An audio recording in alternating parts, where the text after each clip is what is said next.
말씀 보겠습니다. 역대하 22장 10절부터 12절까지 세 절만 읽겠습니다.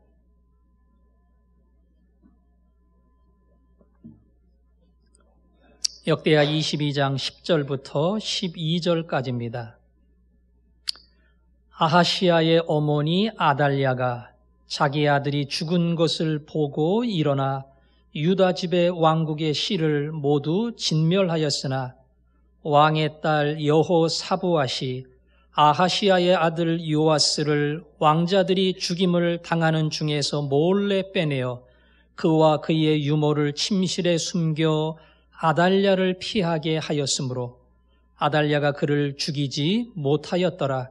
여호사부앗은 여호람 왕의 딸이요 아하시아의 누이요 제사장 여호야다의 아내이더라.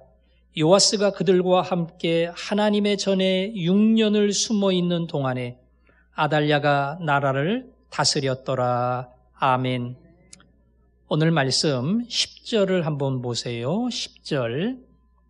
10절에 아하시아의 어머니 아달랴가 자기의 아들이 죽은 것을 보고, 아들이 북쪽 나라에 갔다가 죽었어요. 일어나 유다 집의 왕국의 씨를 모두 진멸하였으나 아들이 죽은 것을 보고 분노를 참지 못해 상대방 나라의 모든 왕의 씨를 말려버렸다. 그 말처럼 보이지만 앞에 글을 쭉 읽어보면 전혀 그런 뜻이 아니에요. 북쪽 나라에 내 아들이 죽었어요. 그런데 북쪽 나라의 씨를 말린 게 아니라 내 나라에 내 씨를 말렸습니다. 내 아들은 북쪽에서 억울하게 죽었는데 거꾸로 그 적통을 이어갈 내 아들의 후손들을 전부 죽였다는 겁니다. 언뜻 들으면 이해가 가지 않는 사건이죠. 아들이 죽었는데 원수를 갚는 것이 아니라 거꾸로 내 집안의 모든 아들의 자녀, 손자 전부 죽였다는 겁니다. 죽인 이유는 하나입니다. 정권을 차지하기 위해서. 아들이 죽었으니까 맞손자가 왕이 돼야지요. 그런데 손주들 나이가 어려요. 아들이 딱 1년 통치하다 죽었거든요. 새파란 나이에. 그러니까 아이들이 나이가 많아봐야 뭐 6살, 7살 그 밑으로 줄줄이 있는데 이런 어린 손자들을 전부 죽인 겁니다. 조금 심하게 말하면 자기 친손자들을 다 죽여서 씨를 말린 거예요. 누구도 정권에 욕심을 내지 못하도록 모든 가능성이 있는 인물들을 전부 제거하고 드디어 정권을 잡은 겁니다. 정권에 대한 욕심이 이토록 집요하고 무서워서 자기의 가족조차 죽일 만큼 그렇게 살벌한 경우가 있습니다. 하지만 저도 그렇고 여러분도 이해가 안 갈 겁니다. 아무리 그래도 어떻게 정권 잡는다 하고 자기 손자들을 죽일 수 있겠는가? 손주를 본 할아버지 할머니가 이 손주를 봐야 인생의 맛을 안다 그렇게 말할 정도인데 어떻게 손주들을 죽이냐고요. 그런데 이 악한 아달랴는 손주를 죽이는 끔찍한 일까지 했습니다. 물론 정권에 대한 욕심 때문에 그래요. 욕심 때문에 그러지만 이건 정상적인 사고도 아니고 정상적인 행동도 아닙니다. 제가 볼 때 이 여인이 이렇게 악한 짓을 할 수밖에 없었던 큰 이유가 있다면 그것은 악한 영에게 사로잡혔기 때문에 그런 것이다. 제가 볼 때 이거밖에는 답이 없어요. 정권에 대한 욕심을 갖다 보니까 정권을 차지하고 싶어서 자꾸 자꾸 눈여겨보다 보니까 어느덧 악한 영이 그를 사로잡아서 할 수 없는 끔찍한 일을 하게끔 만든 겁니다. 아마 처음부터 손주들 죽여야지 이런 생각은 안 했을 수도 있어요. 어떻게 그런 생각을 쉽게 하겠어요? 아무리 못된 여자도 그런 생각 못하지요. 근데 자꾸 욕심을 내고 정권을 내가 가졌으면, 내가 최고의 자리에 올라갔으면, 이런 충동질을 계속 억누르지 못하다 보니까 그때 악한 영이 그를 사로잡고 할 수 없는 무섭고 끔찍한 일까지 다 저지르도록 만든 겁니다. 악한 영은 사람이 할 수 없는 그런 아주 위험한 비상식적인 일까지 하도록 만들어요. 이스라엘의 첫 번째 왕은 사울입니다. 사울이 얼마나 훌륭한가 언젠간 제가 설교 시간에 한번 하겠습니다. 사울은 효자입니다. 사울은 겸손합니다. 사울은 성령의 은혜를 받은 사람입니다. 더군다나 외모가 탁월해서 이스라엘 중에 사울과 같은 사람이 없다 할 만큼 잘생겼고 키도 컸습니다. 사울이야말로 이스라엘을 책임질 왕으로 당연히 선택될 그런 인물이에요. 근데 사울의 최후는 말 그대로 몰락입니다. 하나님이 사울을 버리셨어요. 버리신 큰 이유가 시기심 때문입니다. 자기가 위기 가운데 인물을 하나 세웠는데 다윗이에요. 다윗이 위기를 극복하고 골리앗을 때려 눕혔어요. 얼마나 감사해요. 근데 승전의 노래를 부를 때 보니까 나보다 다윗을 더 높여요. 이건 참을 수가 없어요. 그날부터 얼마나 다윗을 미워하는지 마음속에 무서운 시기심이 작동하기 시작했고요.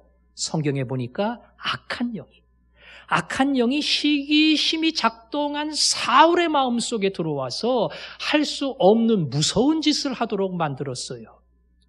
밥 먹다가 충신이라고 밥 먹다가 갑자기 창을 들어서 다윗에게 던집니다. 어떻게 그럴 수 있겠어요? 해서는 안 될 무서운 짓을 다윗에게 했어요. 나중에 자기 사위 삼았습니다. 그러고도 끔찍한 일을 했어요. 이건 사람으로는 못할 일이에요. 성경은 악한 영이 사울을 주장해서 할 수 없는 무서운 일을 하도록 만들었다. 그의 시기심은 결국 악한 영의 도구가 된 겁니다. 가룟 유다는 예수님의 12제자 가운데 한 명입니다. 예수님이 그 12명을 위해서 얼마나 많은 노력과 희생을 기울였는지 몰라요. 근데 한 명은 예수님을 팔았습니다. 왜요? 돈에 대한 욕심 때문에. 예수님의 앞길이 점점 가능성이 없어 보여요. 근데 예수님 팔면 돈이 된대요. 원래 회개하다 보니까 돈에 관심이 많았고 그래서 막판에 예수님 팔아넘기자 가능성도 없는데 그런 생각이 들었어요. 성경에 보니까 그런 돈에 대한 욕심이 있을 때 사탄이 그 마음속에 들어갔다. 사탄이 그 마음속에 들어갔어요. 그래서 있을 수 없는 예수를 팔아버리고 돈을 챙기는 그런 인물이 된 겁니다.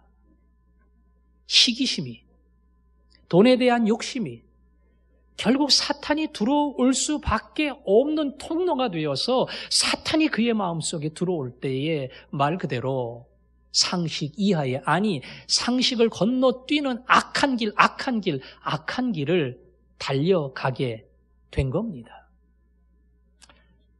오늘 나오는 여인은 자기 남편 때부터 악한 일을 했고요. 뒤를 이어 아들이 그 일을 했고요. 그 뒤를 이어 내가 정권을 잡은 다음에는 누구도 흉내낼 수 없는 그런 아주 악질적인 일을 감행을 했습니다.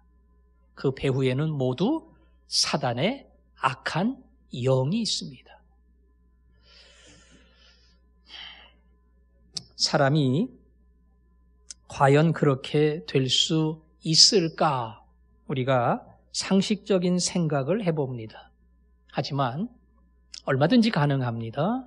특히 믿는 사람, 교회 다니는 사람, 종종 믿는 사람은 더해 이런 이야기를 들을 때가 있어요. 여러분도 다 들어봤을 거예요.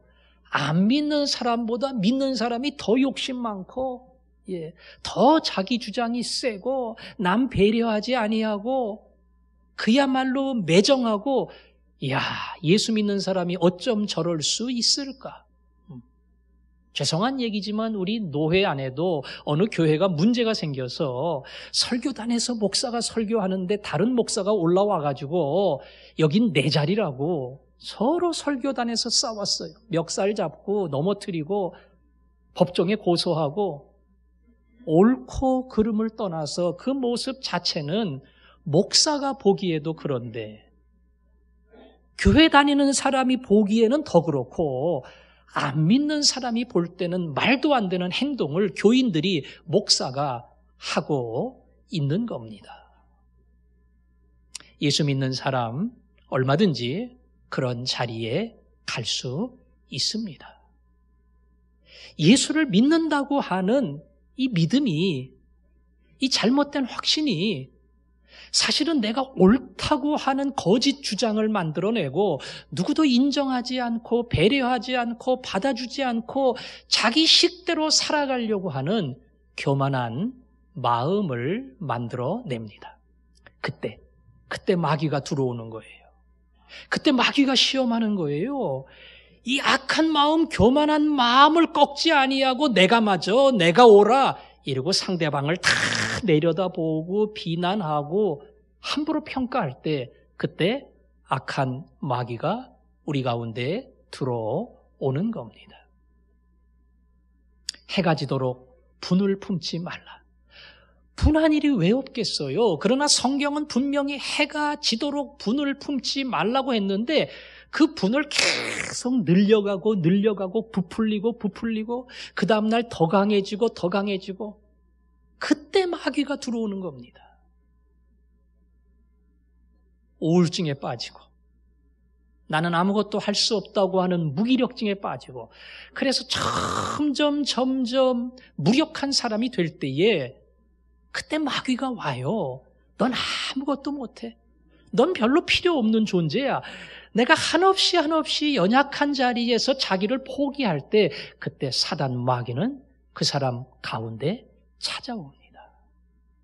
그래서 하나 건너뛰면 이성으로는 생각할 수 없는 더 위험한 자리, 더 무서운 자리, 더 끔찍한 자리에 사람들이 얼마든지 나아갈 수 있습니다. 그러므로 우리는 우리 자신을 들여다볼 수 있는 신앙과 지혜가 있어야 돼요.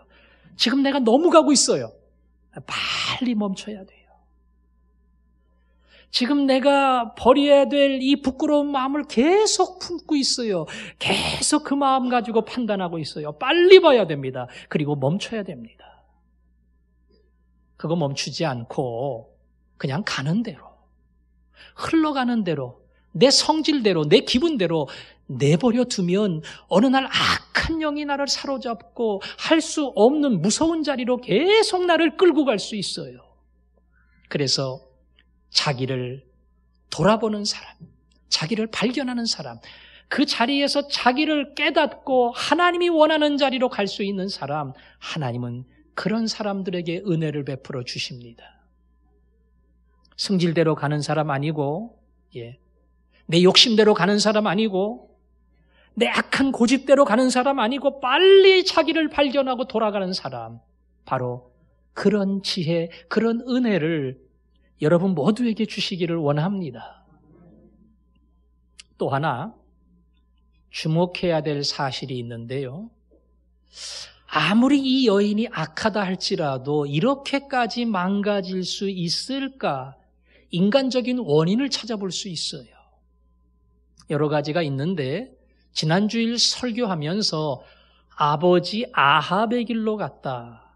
아버지 아합은 남쪽 북쪽 다 통틀어서 제일 악한 왕이에요. 제일 못된 왕입니다. 근데 아합이 원래는 그렇게 못된 사람이 아니에요. 그래도 신앙의 기본 점수가 있어요. 하나님 원치 않는 일을 하려고 하면 꺼림직하고 함부로 행동에 옮기지 못했어요. 근데 그 사람의 마음을 완전히 뒤집어 놓는 인물이 나타났는데 바로 아내 이세벨입니다. 이세벨은 저쪽 우상을 섬기는 나라에서 데리고 왔는데 철저하게 우상을 섬기고 철저한 인본주의, 철저한 말 그대로 배금주의, 돈주의 이런 사상을 가지고 있어요. 그래서 와가지고 남편에게 우상 섬기는 신앙을 조장을 시키고 남편이 양심 때문에 남의 땅, 좋은 땅 빼앗지 못할 때에 그건 뭘 겁내냐고 뒤에 가서 구경만 하시라고 누명을 씌워서 그 사람 사형에 처하고요. 그 땅 다 빼앗아 왔어요. 이 여인이 얼마나 악한지 몰라요. 남편을 망가뜨리고 그리고 딸도 망가뜨렸어요. 그 딸이 이 딸이에요. 그 딸이 이 여인입니다. 어머니 때문에 망가졌고 어머니 때문에 망가진 아버지 때문에 또 망가졌고 말 그대로 집안의 신앙, 잘못된 뿌리, 문화 이 영향을 그대로 받은 겁니다. 여러분, 죄는 오염을 시키고 전염을 시킵니다. 죄는 그냥 한 사람에게 머무르지 아니하고 자꾸 또 다른 사람에게 영향을 끼치고 전염을 시켜요. 호흡기 질환 메르스가 우리가 모를 때는 그냥 다 한꺼번에 입원을 시켰잖아요. 그러다가 막 전염이 되고 문제가 생기고 그 다음부터 철저하게 격리병동에 수용을 했는데 왜? 전염성이 너무나 강하기 때문이에요. 죄의 전염성은 그렇게 무섭습니다. 이세벨은 집안을 망쳤어요. 그 영향을 받은 딸도 집안을 망쳤어요. 어머니는 북쪽 집안 망치고 딸은 남쪽에 시집와서 남쪽 집안 망치고 양쪽 왕국을 어머니하고 딸이 다 망쳐놨습니다. 왜요? 죄가 계속 전염이 된다니까요. 또 다른 사람에게 영향을 미치고 계속 전염이 되기 때문에 그것을 막는다는 것이 결코 쉽지 않다는 겁니다. 특별히 가까운 사람에게 많은 영향을 미칩니다. 어머니가 딸에게 영향을 미쳤잖아요. 자기 가족에게 가장 많은 영향을 끼칠 수 있어요. 나의 부끄러운 모습이, 자제하지 못하는 모습이, 세상을 사랑하는 모습이 사실은 내 가족에게 가장 큰 영향을 끼친다는 거, 이것을 우리가 기억해야 됩니다. 죄의 전염성이 강한 이유 중에 하나는 많은 사람이 그렇게 하고 있기 때문에 더 그래요. 부정적인 생각을 하고 비판적인 생각을 하는 사람 만나면 그렇게 됩니다. 교회에서 항상 뭔가 비판을 하고 사람을 비난을 하고 부정적인 면만 계속 긁어내는 사람 만나면 자기도 모르게 그런 사람 돼요. 아이, 정말 우리 교회는 그런 사람이야. 수근수근하는 사람 만나면 뭐 남들도 다 그러는데 나도 그런 인물 됩니다. 돈 받는 사람 만나면 남들도 다 받는데 뭐 내가 특별하게 죄 짓는 건가 자연스럽게 전염이 되고 따라가게 돼 있어요. 죄의 전염성은 그래서 자연스럽게 그러나 무섭게 모든 사람에게 퍼집니다. 왜냐하면 누구나 그 길을 가고 아무렇지 않게 그 길을 가고 자연스러운 관례가 되기 때문에 얼마든지 죄의 오염성은 심각하게 모든 사람들에게 번질 수 있다는 겁니다. 우리가 그 죄의 오염성을 그리고 전염성을 안다면 그런 사람을 볼 때마다 끌려가면 안 돼요. 나는 저렇게는 살지 말아야지. 반면 교사로 삼아야 됩니다. 더 나아가서 왜 저 사람이 저럴 수밖에 없었을까? 그를 이해하고 긍휼히 여기는 마음. 그런 마음 가져야 돼요. 그래서 그런 사람 통해서 하나님이 기뻐하시는 예수의 사람으로 자기를 또 다듬고 또 다듬고 또 다듬고, 목사도 마찬가지입니다. 제가 교만한 목사이기 때문에 웬간한 목사 보면은 목사가 저래도 될까? 저래가지고 어떻게 목사 일을 할까? 저래가지고 교인들을 이끌어 갈까? 그런 생각이 종종 들어요. 근데 잘해요. 그런 사람 볼 때마다 그래, 그래도 나는 저런 사람 되지 말아야지, 교만해서 판단하는 거지만 바람직하지 못한 모습을 볼 때는 자꾸 자기를 비추어 보게 되고 돌아보게 되고, 안 그런 척하면서 사실 나도 그런 욕심이 있어. 안 보이는 척하지만 나도 사실은 다른 사람 볼 때에는 얼마든지 그런 모습이 있어. 자기를 비추어 보는 사람은 오히려 그걸 통해서 전염되지 아니하고 더 강해지고 든든해지고, 어떠한 병균에도 흔들리지 않는, 어떠한 날씨에도 흔들리지 않는 든든한 영적 체력을 갖는 겁니다. 하나님이 그러한 사람을 만날 때마다 오히려 여러분을 돌아보게 만들고, 여러분에게 더 강한 믿음의 이유를 발견하고 예수의 모습으로 닮아가는 사람, 하나님이 그런 사람을 만들어 주시기를 원합니다. 유다 왕국은 그렇게 망가졌습니다. 점점 더 악한 길로 이 아달랴가 정권을 잡을 때는 최악의 길로 떨어졌습니다. 오늘 뒤이어 23장은 하나님은 그 나라를 남겨두지 아니하시고 다시 개혁을 일으키고 혁명을 일으키고 하나님의 나라로 만들어 갔다고 하는 놀라운 사실을 우리에게 보여줍니다. 아달랴가 다 죽였다 그랬죠? 다 죽였어요. 어린 아이들이니까 무슨 힘이 있어요. 근데 딱 한 명이 살았습니다. 1살밖에 안 되는 막내 한 명이 살았어요.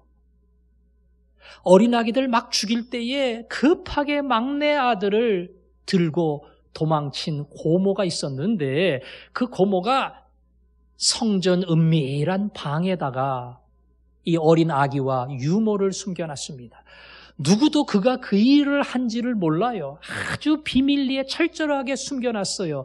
아달랴도 도대체 어떻게 돌아가고 누가 살았는지 정확하게 알 수도 없고 찾을 수도 없어요. 누구도 그 아기를 발견할 수 없었습니다.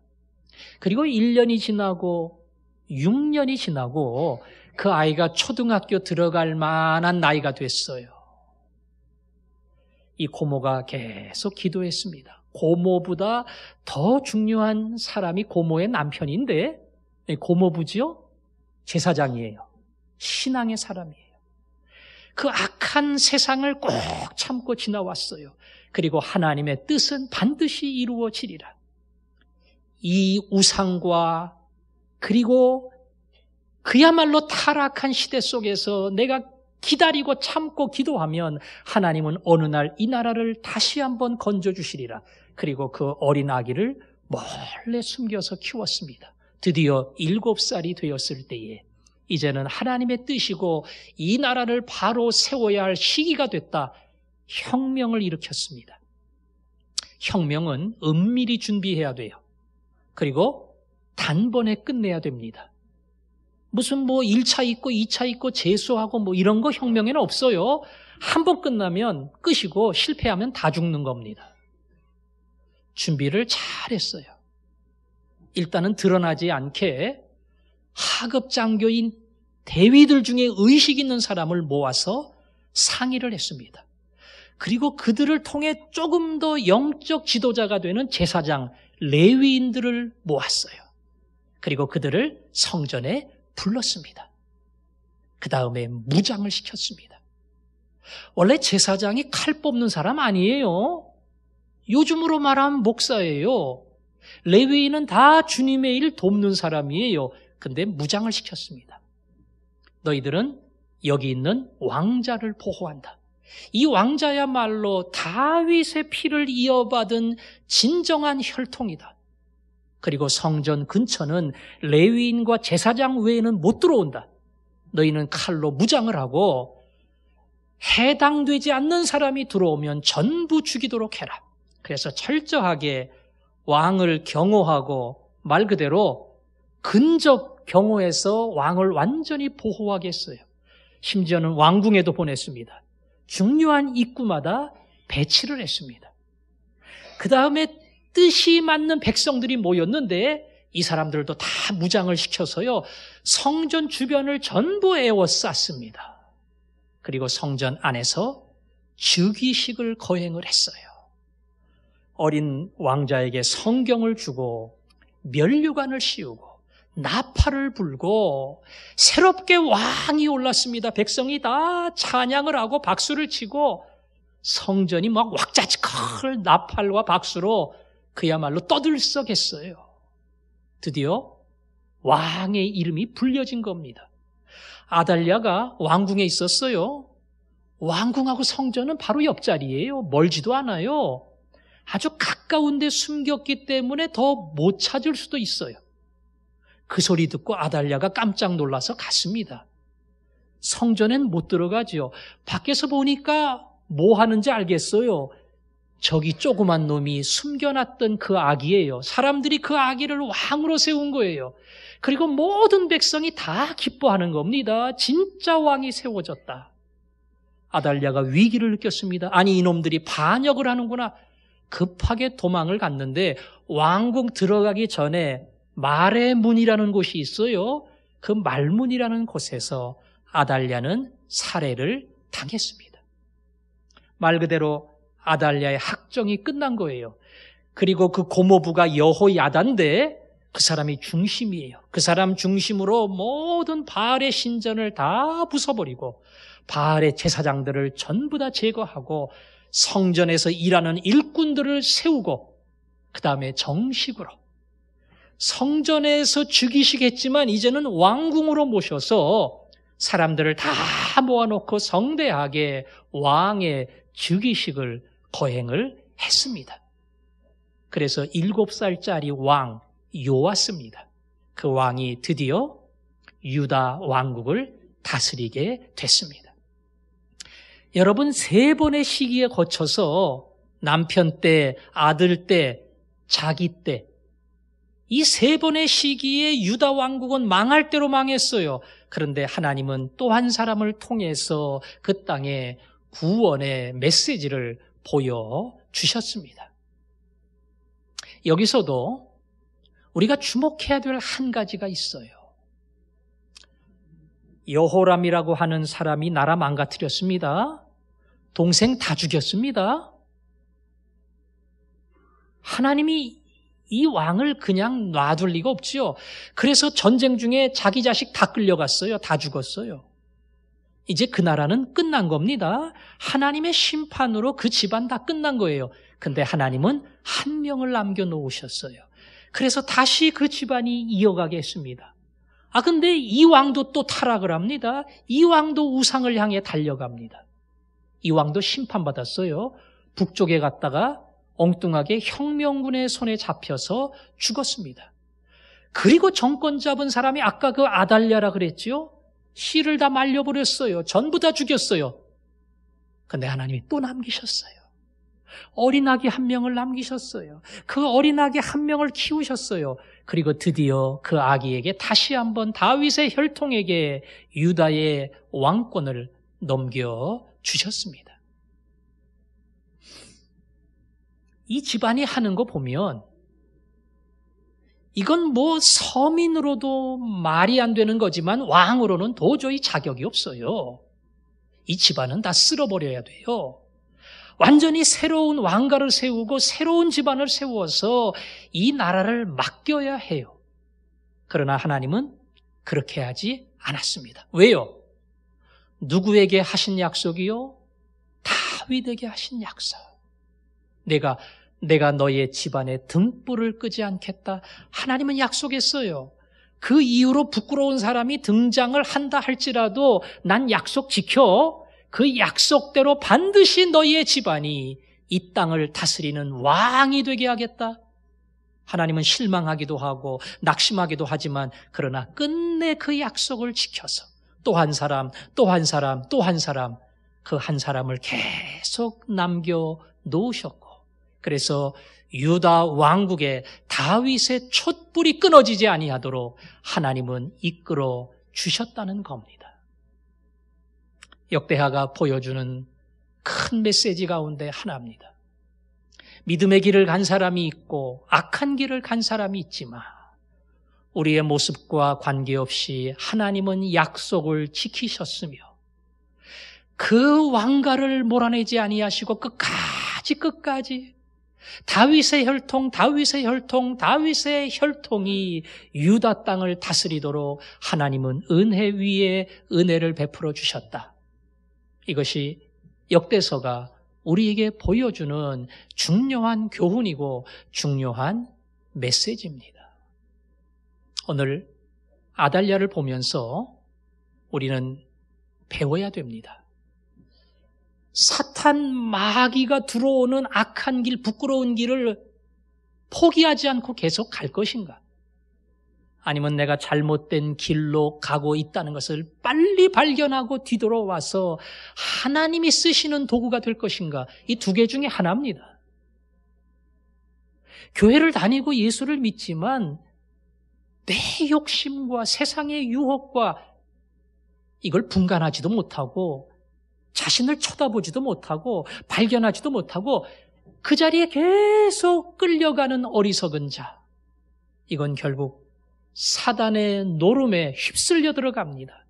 그러나 잘못된 곳에서 빨리 자기를 발견하고 돌아오는 자, 쓰임받기를 간구하는 자, 하나님의 은혜를 구하는 자, 하나님은 그를 통해서 얼마든지 또 다른 일을, 또 새로운 일을, 위대한 일을 이루어 가십니다. 하나님은 에레미야에게 말씀하셨어요. 내가 너를 세워서 나라들을 뽑아내고 파괴하기도 하고 그리고 건설하고 심게 하느니라. 에레미야 한 사람을 통해서 하나님은 나라의 멸망을 예고하지만 결국은 나라를 세워가는 놀라운 일을 그를 통해서 하겠다고 하나님은 약속하셨습니다. 얼마나 귀중한 인생으로 쓰임받는 겁니까? 그냥 심심하면 마귀에게 끌려가고 본전치기 했다가 또 끌려가고 그냥 그러다가 인생 다 보내는 사람이 있고 늘 자기를 돌아보고 또 하나님 앞에 나가려고 하고 쓰임받기 원하고 하나님 이 시대 속에서 이 가정의 삶 속에서 주님 앞에 쓰임받는 종이 되기를 원합니다. 그 소원을 품은 사람, 하나님은 그런 사람을 소중하게 여기십니다. 여러분 어떻게 예수를 믿었습니까? 어떻게 화전중앙교회의 성도가 됐습니까? 내가 구도자의 자세, 진리를 찾고 워낙 착하고 워낙 성경을 잘 듣고 그래서 예수를 믿고 하나님의 아들과 딸이 되고 이 자리에 앉아 있습니까? 돌아보면 나는 사실 이 자리에 앉을 만한 점수가 안 되는 사람인데 모자라는 사람인데 하나님이 불러 오늘 이 자리까지 나를 인도하셨구나. 이거를 알아야 돼요. 그러면 자연스럽게 그 다음에 질문이 나옵니다. 하나님, 그러면 제가 남은 인생을 어떻게 살아야 할까요? 이 질문이 나올 수밖에 없어요. 이 질문이 안 나오고 계속 내 생각, 내 주장, 내 욕심대로 사는 사람은 오늘 이 시간까지 하나님의 인도하심이 있었다는 것을 망각하고 사는 사람이에요. 하나님이 나를 인도했습니다. 그래서 오늘 이 자리까지 오게 하셨습니다. 이제 내 숙제는 남은 인생 하나님의 위대하신 손에 쓰임받는 겁니다. 이게 내가 가져야 될 마지막 세상을 향해서 하나님을 향해서 품어야 될 목표고 달려갈 길입니다. 환자들을 볼 때마다 특별히 중병으로 힘들어하시는 분들을 병문안 갈 때마다 우리의 마음이 안타까울 때가 있습니다. 얼마나 힘들까? 빨리 회복해야 될 텐데 회복이 될까? 연세가 많고 지쳐있는 사람들을 보면서 그런 마음을 가질 때가 있어요. 그리고 우리 예수 믿는 사람은 하나 더 생각하잖아요. 언젠간 저 자리에 내가 있을 수 있을 거야. 언젠간 저 연약한 자리에, 때로는 미래를 보장할 수 없는 그 자리에 내가 있을 수 있을 거야. 그래서 내 인생이 10년이 남았든 5년이 남았든 나는 내 인생을 아껴야 돼. 자기 인생이 가치가 있고 그래서 하나님께 쓰임받는 삶을 살아야 된다고 하는 분명한 동기와 이유가 마음속에 생긴다고요. 하나님, 저는 아까워서 아달랴처럼 못 삽니다. 저는 내 남은 인생 소중하게 살아야 됩니다. 모세의 기도처럼 우리에게 우리 날 계수함을 알게 하사 지혜의 마음을 얻게 하소서. 하나님, 내 나이를 잊지 않게 하시고 남은 인생을 지혜롭게 살게 하여 주옵소서. 하나님의 뜻대로 살고자 하는 그런 마음속에 소원이 있고 열의가 있을 때에 하나님은 그 사람을 반드시 써주십니다. 그 사람의 인생을 통해 자기의 영광을 드러냅니다. 이 소원을 붙들고 사는 사람, 하나님, 제가 이 마음 잃지 않겠습니다. 이거 잊어버릴 때마다 한 번씩 때려주시고요, 정신 차리게 하시고요, 다시 은혜의 자리로 주님의 손아귀에 사로잡힐 수 있도록 주여 나를 붙들어 주옵소서. 기도하며 나갈 때에 여러분의 인생을 위대하게 사용해 주실 줄로 믿습니다. 오늘 그 마음 가지고 찬양합니다. 주님이 말씀하시면 제가 나가겠습니다. 그러나 아무리 가고 싶어도 주님 뜻이 아니면 내가 멈춰 서겠습니다. 내가 가고 서는 것 다 주님 뜻에 있으니 주님 나를 이끌어 주십시오. 주님, 내가 연약합니다. 그러나 연약한 나를 통하여 주님이 일하시고 거룩한 뜻을 이루어 주옵소서. 이 소원으로 나갈 때에 하나님 우리와 함께 일하실 줄로 믿습니다.